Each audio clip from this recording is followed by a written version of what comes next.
My dear viewers, उम्मीद करता हूँ कि आप सब खैरियत से होंगे। आप देख रहे हैं मेरा channel Mohammad Irfan official and welcome to my channel. जैसा कि आपको पता है कि हम लोग ट्रांसलेशन करते हैं हर लेसन की। ये जो पंजाब का न्यू सिंगल करिकुलम आया है और उसमें एक्सरसाइज की भी एक वीडियो बनाते हैं। आज हमारी क्लास 6 का यूनिट नंबर 5 जिसका नाम है हारमोनी इन सोसाइटी के माशरे में हम आएंगे, जिसका हम कंप्लीट एक्सरसाइज सोल्यूशन लेके आए हैं। एज यू नो कि हमारा जो पहला सवाल होता है वो आंसर द क्वेश्चन पर कंटेन्स होता है। चलिए आज देखते हैं पहला सवाल क्या है जी। What instruction did Hazik and Ahmed's mother give them before sending them to their new neighbor?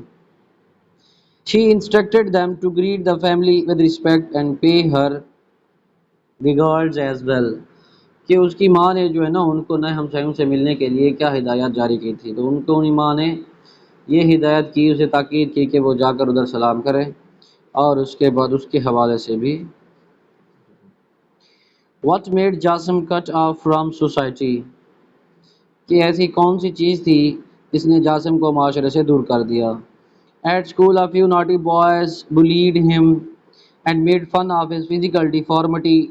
This bad behavior of people made Jasim cut off from society.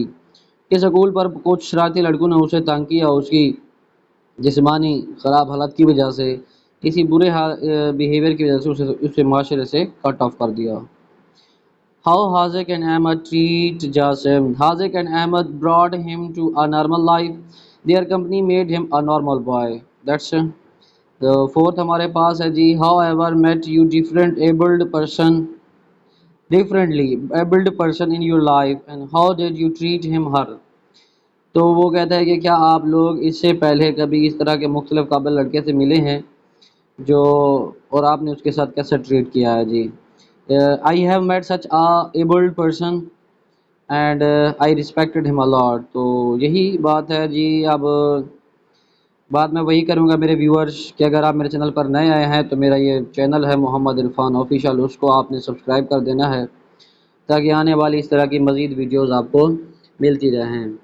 इसके अलावा मेरे चैनल पर बच्चों को इंग्लिश लर्निंग स्पीकिंग और बड़ों के हवाले से भी इंग्लिश लर्निंग स्पीकिंग और ग्रामर के पोर्शंस करवाए जा रहे हैं और कोर्सेज करवाए जा रहे हैं। अगर आप भी इंटरेस्टेड हैं तो मेरे चैनल को सब्सक्राइब कर दीजिए और साथ में लगे हुए बेल आइकन को भी क्लिक करके उसके नोटिफिकेशन को ऑन कर लीजिए ताकि जितनी भी वीडियोस बनती रहें उसका नोटिफिकेशन आपको बर वक्त मिलता रहे और आप उसको फ़ायदा उठाते रहें। चलिए चलती है जी अपने अपने दूसरे सवाल की क्वेश्चन की तरफ। सो डियर व्यूअर्स, हमारा जो क्वेश्चन नंबर 2 है वो है जी reading comprehension, read the meaning of the these words. यानी कि ये ग्लॉसरी टाइप होते हैं कि हमने इसकी मीनिंग जो इंग्लिश में इसके सेम मीनिंग बनते हैं हमने उस पर वही लिखने होते हैं। यहाँ पे हमारे पास डिवास्टेटेड है जिसका मतलब है दुख सदमा, और उसका साथ है जी शौक। फिर उसके बाद थ्रिल्ड है कि यानी कि बंदा पुरजोश हो जाए। एक्साइटेड उसका है जी ग्लूमी, उदास को कहते हैं। फिर उसके बाद सैड है। फिर उसके बाद रिलेक्टेंट, रिलेक्टेंट का मानी है जी रजामंद, किस चीज़ से रजामंद ना होना, रजामंद ना होना। तो अनविलिंग। डिसफंक्शनल का मतलब है जी मफलूज, और एब नॉर्मल हमारे पास है उसके मुतबादल का। तो क्वेश्चन हम ऑलरेडी कर चुके हैं जी। तो हम आते हैं जी ग्रामर के ऊपर। अब ग्रामर में क्या है जी, ग्रामर में है डिग्रीज ऑफ एडजेक्टिव। सबसे पहले आपको पता होना चाहिए कि एडजेक्टिव क्या होता है। सादा सी ज़बान में आपको मैं बताता हूँ कि एडजेक्टिव क्या होता है। एडजेक्टिव को उर्दू में इसम सिफत कहते हैं कि वो अल्फाज जो किसी भी चीज़ की अच्छाई या बुराई को बयान करें उसे हम इसम सिफत और इंग्लिश में हम एडजेक्टिव कहते हैं। यानी कि आप उसको कह सकते हैं कि the word which describes the quality of noun और pronoun is called adjective. A word that describes the quality of noun or pronoun is called adjective। तो इसकी फिर हम ग्रामर के लिहाज से कुछ डिग्रीज करते हैं। ये डिग्रीज होती हैं, इनकी 3 डिग्रीज होती हैं जिसकी आपके सामने नज़र आ रही हैं। तो डिग्री नंबर 1 पॉजिटिव है, फिर उसके बाद कंपैरेटिव है, फिर उसके बाद है जी सुपरलेटिव। अच्छा, पॉजिटिव डिग्री में आप क्या करते हैं? पॉजिटिव डिग्री में आप किसी चीज़ की ऐसे सिंपल सी तारीफ बयान कर देते हैं या आप उसकी बुराई बयान कर देते हैं विदाउट कंपैरिजन, किसी के साथ कंपैरिजन किए बगैर आप उसका क्या करते हैं, आप उसकी अच्छाई या बुराई को बयान कर देते हैं। ये हमारी होती है पॉजिटिव डिग्री जी। कंपैरेटिव डिग्री हमारे पास क्या है? कंपैरेटिव डिग्री ये होती है कि अगर आप एक चीज़ का दूसरी चीज़ के साथ कंपैरिजन करके उसकी अच्छाई या बुराई बयान कर रहे हैं।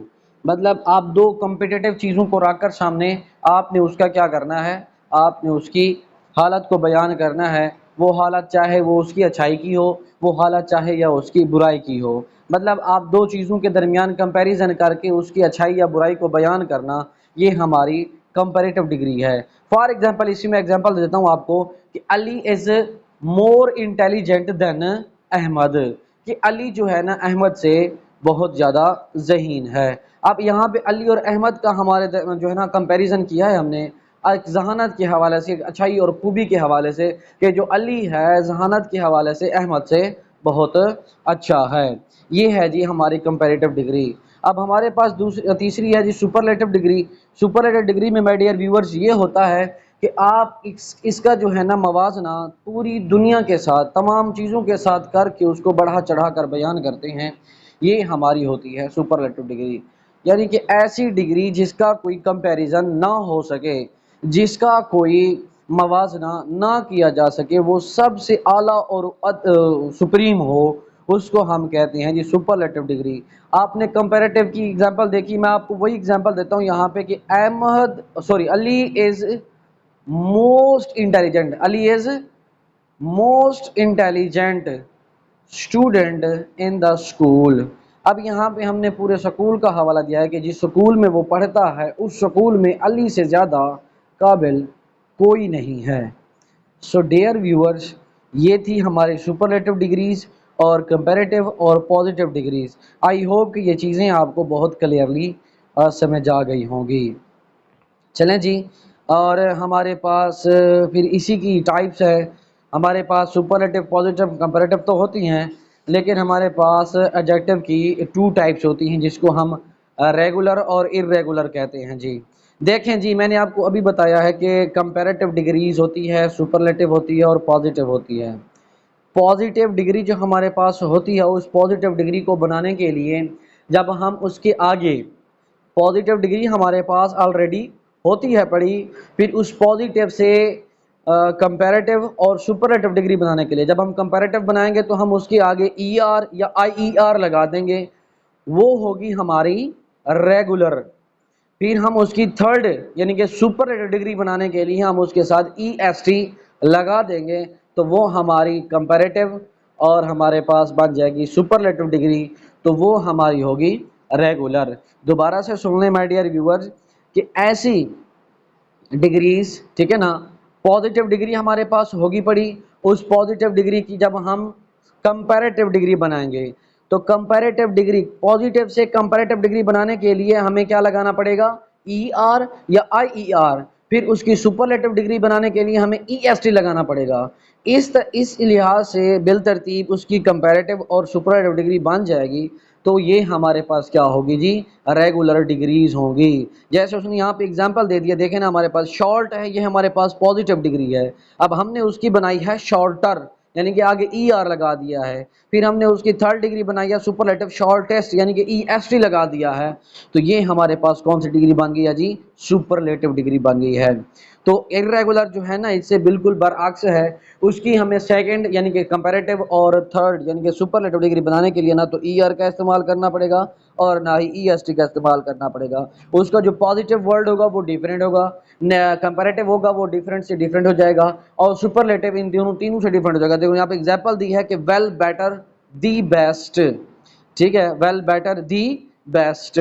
ये कुछ चीज़ें हैं जिसमें आप जो है ना वो कर सकते हैं। अब यहाँ पर देखें जी, हमारे पास डिग्रीज ऑफ रेगुलर एडजेक्टिव्स हैं। अगली है उसका मैंने अभी आपको बताया, या तो हम आई ई आर लगा देते हैं या ई आर लगा देते हैं। अब उसने यहाँ पे अगली के आगे आई ई आर लगा के वाई को काट कर अगली आर लगा दिया है, तो ये हमारी रेगुलर है जी। फिर उसके बाद हमारे पास आई ई एस टी उसने लगा दिया, फिर शार्प है, शार्पर, शार्पेस्ट है, लो है, लोअर है, लोवेस्ट है। ये हमने डिग्रीज बनाई हैं, तो इस लिहाज से हमें पता है कि ये हमारे पास रेगुलर हैं। और उसने यहाँ पे इरेगुलर की भी एग्जांपल दे दी हैं। देखिए जी, मैनी मोर, मोस्ट, फार, फर्दर, फर्देस्ट। तो ये जो है ना, देखे ना, अब ये इसमें ये नहीं है, अब फार दूसरी है और फर्दर उससे मुख्तलिफ है और फर्देस्ट उससे मुख्तलिफ है। ये आप ना कहिएगा, देखें फार का अगर फरर करते ना हम लोग एफ ए आर फिर ई आर लगा देते तब हमारे पास रेगुलर होती। फार एक और वर्ड है, फर्दर एक और वर्ड, इस लिहाज से हमारे पास ये चीज़ें बहुत ही हैं जी। तो ये आप देख लीजिए जी, ये हमारे पास है थिक, इसका आएगा थिकर, फिर इसके सामने आएगा थिकेस्ट। तो ये हमारे पास यहाँ पे आप पहली डिग्री पे जो दूसरी है वेल लगा सकते हैं, गुड भी लगा सकते हैं, और यहाँ पे कंपैरेटिव में बेटर लगाएंगे, और आखिर में हमारे पास बेस्ट है। और ये एल्डर लिखा हुआ है, एल्डर से आप एल्डर की आप पॉजिटिव ओल्ड लगाओगे OLD, और आप उसकी लगाओगे सुपरलेटिव एल्डेस्ट के ELDEST लगाएंगे। फिर उसके बाद स्ट्रॉन्ग की जो है ना आप कंपैरेटिव स्ट्रॉन्गर लगाओगे, और सुपरलेटिव आप स्ट्रॉन्गेस्ट लगाओगे। ठीक है जी। फिर उसके बाद है लास्ट का ये अर्ली है, फिर उसके बाद आप इसका ये लगा देंगे जी। ट्रांजिशनल डिवाइसेस है हमारे पास। नेक्स्ट हमारा टॉपिक ट्रांजिशनल डिवाइसेस क्या होती है। देखिए जी, हमारे पास ट्रांजिशनल डिवाइसेस वो होती हैं जो किसी फ्रेजेस को या सेंटेंसेस को या किसी पैराग्राफ्स को आपस में लिंक करे, उसे हम ट्रांजिशनल डिवाइसेस कहते हैं। आपने कंजंक्शनल वर्ड्स पढ़े होंगे, कंजंक्शनल वर्ड्स के दो फिक्रों को आपस में मिलाने के लिए इस्तेमाल होते हैं। ट्रांजिशनल डिवाइसेस का भी कुछ इस तरह से काम है। ट्रांजिशनल डिवाइसेस या तो दो फ्रेजेस को मिलाते हैं, वर्ड्स, और ये तो या फ्रेजेस होती हैं या वर्ड्स भी दोनों हो सकते हैं। कंजंक्शनल वर्ड्स में ये होता था कि वो वर्ड्स होते थे, लेकिन ट्रांजिशनल डिवाइसेस में ये होगा यहाँ पे या तो एक फ्रेज होगी जो दूसरी फ्रेज के साथ मिल जाएगी तो उसकी मीनिंग में इजाफा या उसके मीनिंग को कंप्लीट कर देगी। लेकिन अगर आप इसके साथ ये करेंगे, लेकिन यहाँ पे कुछ दो सेंटेंसेस भी हो सकते हैं, उन दो सेंटेंसेस को मिलाने के लिए या तो हम एक फ्रेज का इस्तेमाल करेंगे या फिर हम कुछ वर्ड्स का इस्तेमाल करेंगे, फिर हम दोनों सेंटेंसेस को मिला देंगे और उसको बामीनिंग बना देंगे, तब जाके हमारी ये कंप्लीट हो जाएगी फिक्रे। तो इसका मतलब है कि ये ट्रांजिशनल डिवाइसेस हैं हमारी। सो डियर व्यूअर्स, इसमें आप उसने एग्जांपल दे दी है हमारे पास, देयरफॉर है, हाउएवर है, बट है, सो है, एंड है, ये सारे के सारे क्या हैं हमारे पास, ये किसी भी सेंटेंसेस के दरमियान एक पुल का काम करते हैं। कि आपने जब एक आपके पास एक नहर हो, यानी कि एक स्ट्रीम हो, आपने उसको क्रॉस करना हो, और क्रॉस करने के लिए आप उसको छलांग तो नहीं लगा सकते, फिर ऊपर से आप उसके ऊपर एक ब्रिज बनाएंगे, पुल बनाएंगे, ये उसी तरह का काम करते हैं। मतलब ये दो फिक्रों को आपस में मिलाने के लिए एक पुल का काम करते हैं, बीच में ये कूदा जाते हैं और दो सेंटेंसेस को आपस में मिलाकर उसको बामानी बना देते हैं। सो आइए जी, हमारे पास उसने एग्जांपल दे दी है, ये एग्जांपल हमारे पास हैं पड़ी कि Ali is so happy and excited. यहाँ पे जो एंड है ये आपकी ट्रांजिशनल डिवाइस है। फुरकान इज़ वेरी क्या कहते हैं जी, एथलेटिक एंड ही प्लेज। तो यहाँ पे एंड यहाँ पर जो है ना वो हमारे पास क्या है जी, ट्रांजिशनल डिवाइसेस का एक वर्ड है। फिर उसके बाद है हमारे पास Ahmed invited his teacher to party as well as class. अब ये एज वेल एज है, ये हमारे पास एक फ्रेज है कि एज वेल एज। अब ऐसे जो है ना, अब ये हमारी ऐसे कोई मीनिंगलेस है। अब उसने यहाँ पे दो चीज़ों को दरमियान में आई, उसने मिलाया, अब फिक्रे को उसने बामैनी बना दिया है। ये हमारे पास क्या है जी, एज वेल एज, ये ट्रांजिशनल डिवाइस है। सो डियर व्यूअर्स, ये आगे कुछ खड़े हुए हैं, बिसाइड्स है, अलॉन्ग विद है, एडिशन टू है, मोर ओवर है, फिर उसके बाद फर्दर मोर है। ये चीज़ें जो है ना आप अपनी ट्रांजिशनल डिवाइसेस में खुद से फिक्रे बनाकर इसकी प्रैक्टिसेस कर सकते हैं। फिर उसके बाद हमारे पास है जी रिलेटिव प्रोनाउन। ये भी वही काम करते हैं, ये बीच में आकर दो फिक्रों को और दो प्रोनाउंस को आपस में मिला देती हैं कि relative pronoun is a pronoun that heads an adjective class. कि ये एडजेक्टिव क्लास का क्या होती है, एक सर होती है, एक बेस होती है। वैसे में अगर दो फिक्रों ये भी एक लिंक का काम करती हैं। जब हम कुछ काम पढ़ रहे होते हैं तो इसके दरमियान क्या है जी, दैट है, विच है, हु है, हुम है, हुज है। तो यहाँ पर उसने कुछ दी हैं ये चीज़ें कि the cat that ate my biscuits is looking guilty. तो यहाँ पे जो दैट है, यहाँ पे दैट एक एक्चुअली एक प्रोनाउन है, रिलेटिव प्रोनाउन है, उसने यहाँ पे बीच में एक वो किया जी। फिर उसके बाद है जी my new bag which I bought yesterday. ये सारी चीज़ें ये आपको उसने अंडरलाइन कर दी हैं। वालेकुम अस्सलाम सर। व्यूअर्स, ये थी हमारी जो क्लास 6 का यूनिट नंबर 5 की ग्रामर वाला पोर्शन। उम्मीद करता हूँ कि आपको ये सारी की सारी चीज़ें समझ आ गई होंगी। तो वही बात, मेरे चैनल को सब्सक्राइब कर दीजिए अगर आप नए आए हैं। इस तरह के ग्रामर वाले पोर्शन, कोर्सेज और इंग्लिश लर्निंग स्पीकिंग के हवाले से तमाम चीज़ें बिल्कुल फ्री ऑफ कॉस्ट सिखाई जा रही हैं। अगर आप लोगों ने इंग्लिश सीखनी है तो मेरे चैनल को सब्सक्राइब कर दीजिए, क्योंकि इससे अच्छा कोई प्लेटफॉर्म आपको नहीं मिल सकता।